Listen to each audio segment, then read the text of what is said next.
Greetings, Guzzlers. Just got off just back from the airport. Been to Benidorm. Ace place, gotta go. You got your sand, you got your sun, you got your cheap beer, and you've got some quite spicy things which are making me hungry. This is funny sausage, and it's bloody spicy too. Apparently, this sausage is called tapas. At least every bar I went into, they say tapas. Yeah, and that's what they gave us. Never heard one. Can't find any at home. Well, I ain't looked yet because I just got home from the airport, haven't I? Anyway, missing it so much, and the food.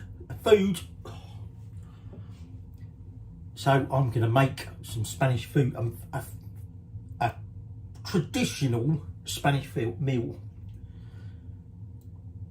Got rice in it, not a Chinese, not an Indian, because I know you got your basmati and your stir fried and whatever rice. This is a different rice. This is a paella rice. Oh, and I'll tell you later. I need to get started because I've got to cook the bloody thing, haven't I? Okay, so before I tell you about the stuff I brought back, apart from my beer, well, I'll tell you about it in a minute. Now, you need a paella dish.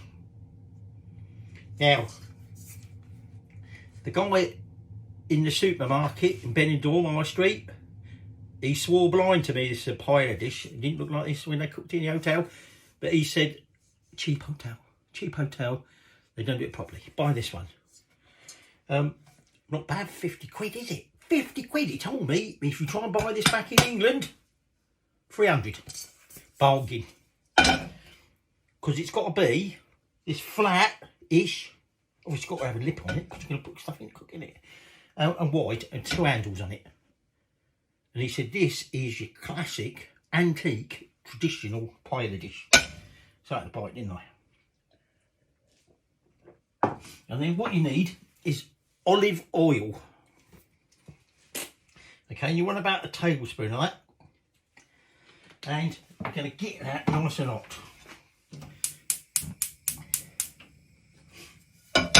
And then I've got about 250 grams there of chicken breast. Actually, there's more like 300. Because Tesco's, as usual, free-breasted chicken. Okay, let's have a bit more of this tapas sausage. Like that. So, we're going to make a traditional, well, they tell me it is, from a place called Valencia, chicken, and this thing called chorizo. Looks a bit like this tapas. Perhaps that's another name for it. I don't know. Like I say, this is called tapas. But the thing that I'm going to be putting in it, that they said is called chorizo, looks just the same as this. Perhaps it's not Spanish chorizo. Perhaps they can't use the word tapas because this is genuine Spanish. Anyway, you want your chicken breast cut up in chunks. What else you want? You want some chicken stock, about 850ml, 300 grams of paella rice, some garlic, 2 smallish onions sliced thinly. That tapas enough spicy. Some parsley, this chorizo sausage. Oh, and then you're going to need lemon, paprika, and turmeric. Oh, and saffron. Fuck me, that's expensive. But you told me some cheap anyway. But first thing we want to do, oh, got to move my beer be getting warm, is we want to brown off this chicken. We don't have to cook it all the way through, because we're going to brown it, take it out, and put it back in later. There's that chicken. Oh, look at that. That's it. I'm going to keep that and then move that. I'm going to put that there. And you can hear that sizzling away. I'm going to turn the heat down a little bit now. I'm just going to toss that around in there. And like I said, we want to brown it. Now, the bloody missus wanted one of them bloody straw donkeys. Everybody had them. Got to get a straw donkey. That's what everybody does. Go to Bengal and go to Spain. Got to have a straw donkey. And I said, don't talk, rubbish woman. Not famous for bleeding donkeys, are they? They're famous for fucking bullfighting. So you can't buy, don't buy a bloody donkey. Don't buy a donkey. Get yourself a bull. Look what I picked up here. My little friend here, he's already trying to write, thinks he's bullfighter, or I don't know, bloody name. That was cheap. Real, genuine Spanish leather. Got I said, outside of the EU, because of course we're in Britain and we're outside the EU now, aren't we? He said, outside the EU, 500 quid. For you, 100 quid. Bargain, you can't turn a bargain down, can you? And actually, he said, what I'll do, I'll even throw in a tapas for you. Couldn't say no, could I? I might have to move it off here though, it's in the bloody way, isn't it? Yeah, I'm moving it. So,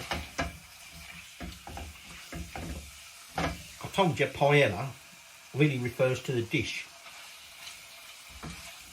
But modern paella, still we basically use the same word, actually goes back to the 19th century in Valencia, which is in Spain. We were in Benidorm, weren't we? Right. So, I might have to turn it up a bit more, I think. It's all that bloody water in English chicken. Oh, where's my beer on? Oh, run out of beer. Need some wine. Now, that ain't browning, and that's because of all that bloody water in there. But anyway, I'm going to take that out, and we're going to put that back in that bowl. And that's just how we use a very stainless steel dish bowl, isn't it? Now, I know it's had more chicken in it, but remember, I'm going to be cooking it again anyway. About another 20 minutes. Now, I said to you about paella, traditional dish. Find it all over Spain, anywhere you want, get it. Although Manuel, I'll come to that in a minute. Manuel said to us that it's particularly served on a Thursday, apparently Thursday. Right, so in that oil that's left in water, look at it. I'm now going to put in that onion, and we're going to reheat that low, because we don't want to burn that onion. We just want to cook it properly so it goes soft. Okay, so we're just going to keep our eye on it. Nice low little heat. Well, that is a little burner, so I better turn it up a little bit.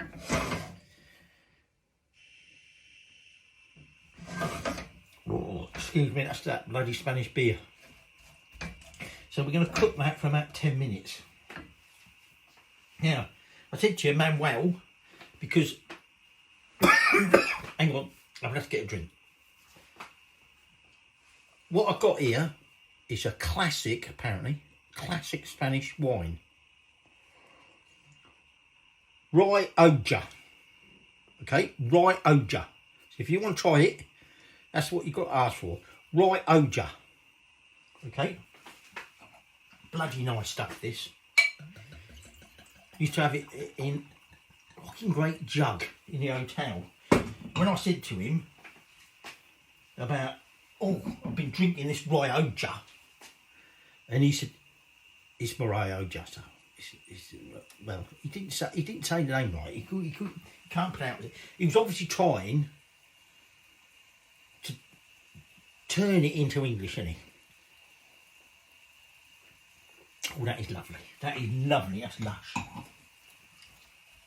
Now, Manuel, and that's Spanish for waiter. And I know that because I used to watch 40 Towers all the time. And any time they wanted the waiter in the restaurant, they go, Manuel. I mean, I don't know why they were calling for a waiter in Spanish, but there you go. They got Manuel, and the waiter would appear.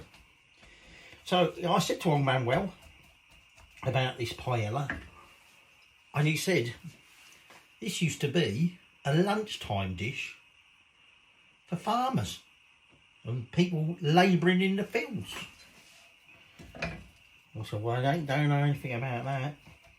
Anyway, we're going to cook that. I'm going to have a bit more of my tapas and a bit more of my rioja. Now that's been cooking for about 10 minutes. So now I'm going to take some garlic. I've only got little garlic cloves. Now some people say, I can't eat that foreign stuff. If you're having bloody foreign food, you've got to have the bloody ingredients, haven't you? So we're going to crush into that a few garlic cloves. I've only got small ones. That's why I've got about 6 in there. Okay. And we're just going to, you don't want to overcook your garlic. So we're just going to leave that in there for about a minute. It's rioja. I can't say Spanish. Lovely stuff. Here's my stick one. Now, I've told you, our waiter said to us that it used to be a dish for farm labourers. And essentially, they chucked into it whatever they could find. So, this is what people working in rice fields, which you might think is a bit odd in Spain, but anyway. So, they'd have like fresh tomatoes growing there, onions, snails. Essentially, whatever meat as such they had, so snail, rabbit, duck was another common one, because there were a lot of duck about apparently, and a lot of rabbits about. Well, they breed like bleeding rabbits, don't they? It didn't really use chicken,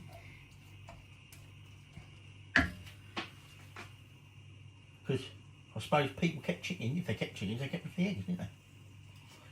Right, that's only about a minute. So I've got about 140 grams of this, what they call chorizo sausage. And I'm going to chuck that in there with the onions and garlic. And that's got oil in it. Quite spicy bleeding oil by the sound of it. You'll have to taste of it. So as we heat that up, that oil is going to come out and it's probably going to go a bit red as well. Okay, and then you're going to need to start thinking about your spices. Like I say, I've got turmeric, look at that. Bought a job lot of that down the market in Benton. Some saffron. Apparently a bit's a plant. So it must be herb then, isn't it? An herbs plants, I don't know, but anyway. You want a bit of that.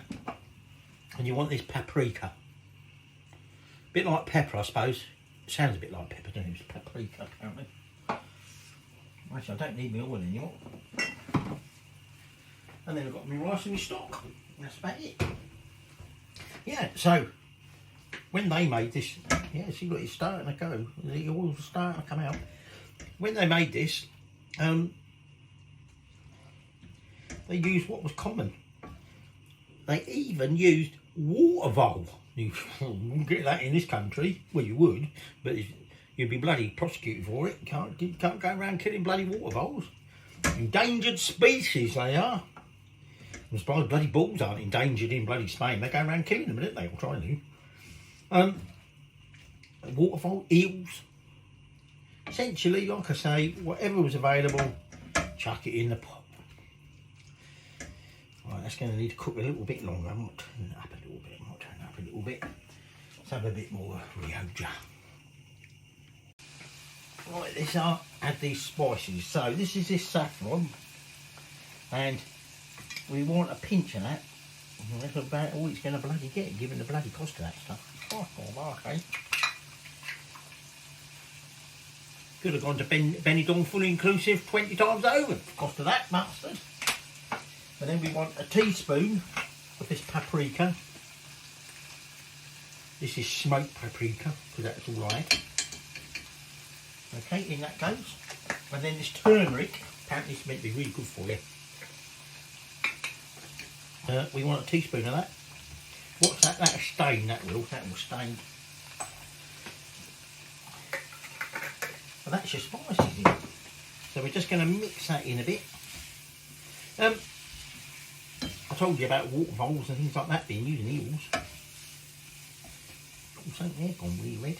Oh, I bet that's the saffron. Or could be turmeric, I don't really know. Anyway, about 1840, this paella, this dish, this meal we're cooking, at that point it was only called paella because they're referring to the pan, you know, like my special paella pan here. By 1840 it was so popular, everybody, when they said paella, they weren't meaning, well, cook me something in that pan. They were saying, I want a paella, I want that bloody rice dish. And so it nowadays is more common,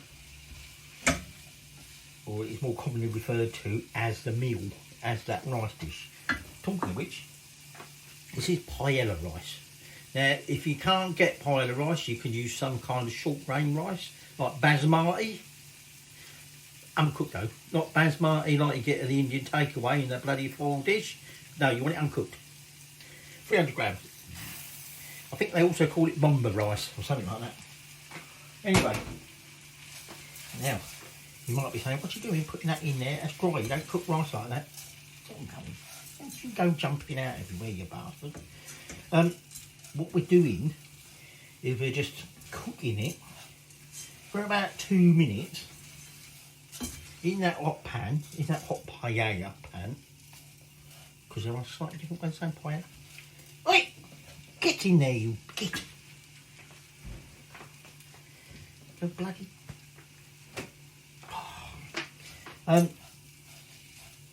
lost my train of thought now. Easy done, you might say. By the way, I took the wife up my beer, because she drank the first beer. She has these small grey glasses, so you have to keep refilling the bastard. Oh, quite over a pint. Well, you keep having enough bloody half pints. You might as well have a bleeding pint, same you keep going up and downstairs because you did that bath again. I don't know why she did a bath. You've just been on holiday. Anyway, I goes up there and she says, you're talking about me down there again, aren't you?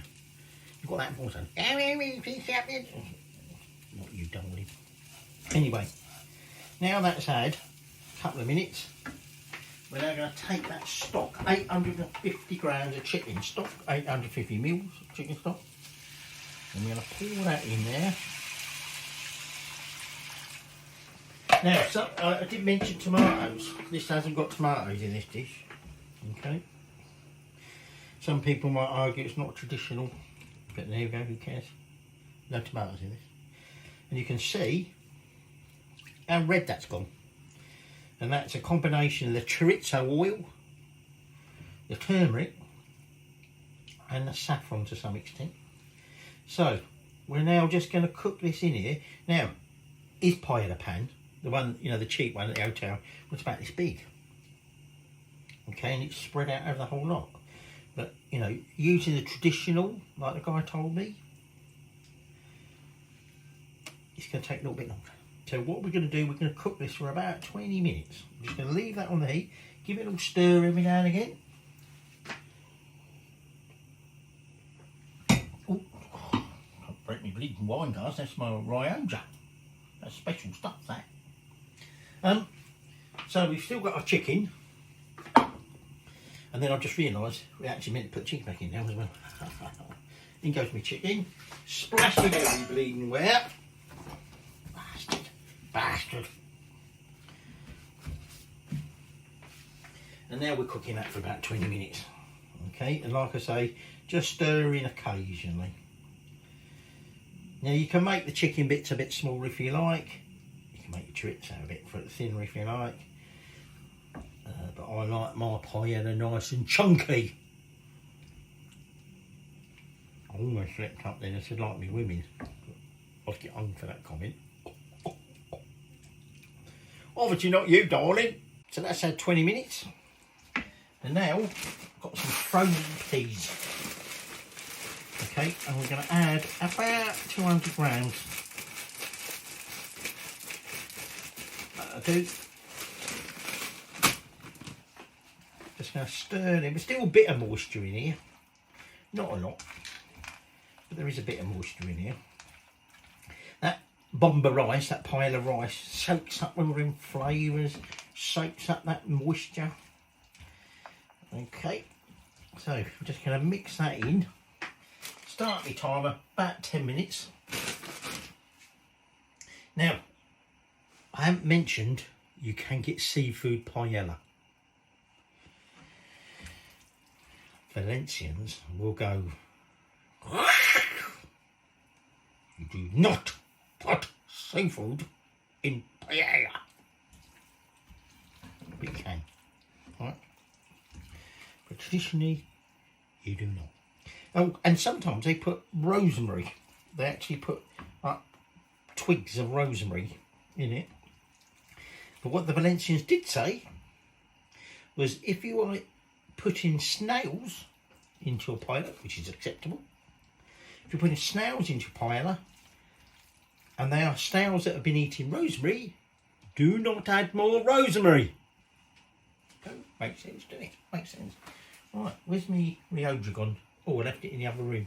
Okay then, so I've turned that heat right down now because that's just about done. It's had 10 minutes for them peas. Shit. Getting everywhere. I mean, in Spain, they didn't give a shit, did they? Because it just went all over the bonfire because they cook it on open fire. But this is my bloody cooker. Right, so I want some lemon wedges. And actually, if I do my lemon wedges, I want a bit of parsley. Okay, that'll do. Get them big stalks off it. Now, I was saying to you about the Valencians go, don't put bloody seafood in it. It ain't bloody seafood. Blah, blah, blah. We're having chorizo, that Spanish sausage I told you about. Now,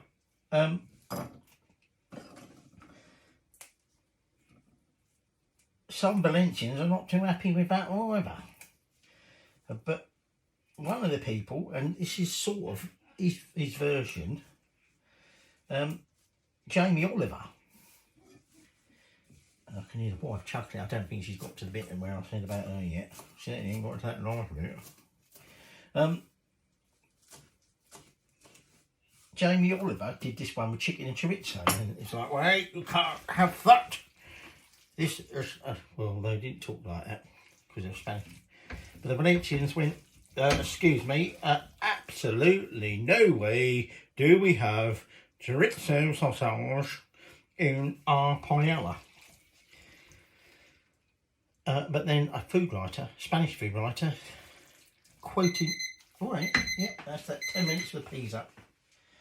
Quoting historical sources, said, put it down there, tell you what. Actually, they did used to put it in it. So, stuff you and Jamie, anytime you want to come over here and join us for a paella, traditional paella with chorizo in, you're welcome, because you're not wrong. So anyway, I've chopped that parsley, and now I'm just going to get that melon, that lemon, and just slicing that into some wedges. That's going to be on a garnish. Okay, and so now we're going to serve the bugger up. Now,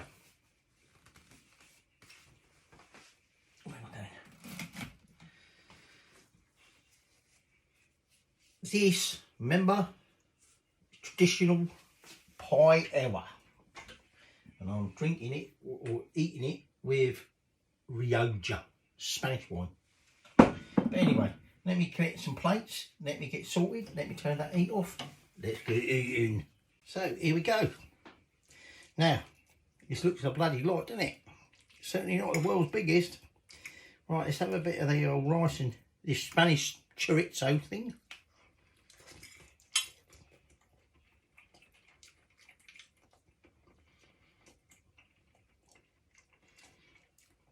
Now, I did sprinkle some chopped parsley, and there's a few lemon wedges in there. I think I just buried one. There's one there. Oh, that chorizo and half spicy. A bit more spicy than that old man Wow used to serve us up.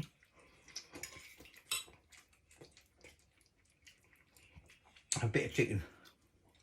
Now, right.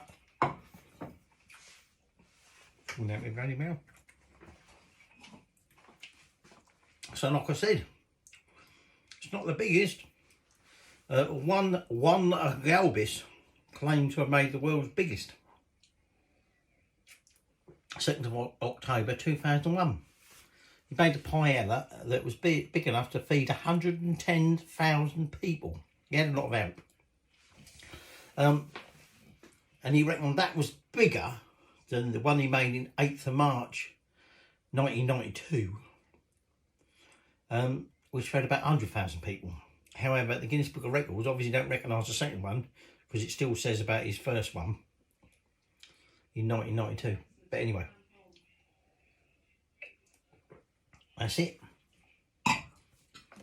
Yeah, chicken and chorizo paella. Just like being back there in Benidorm.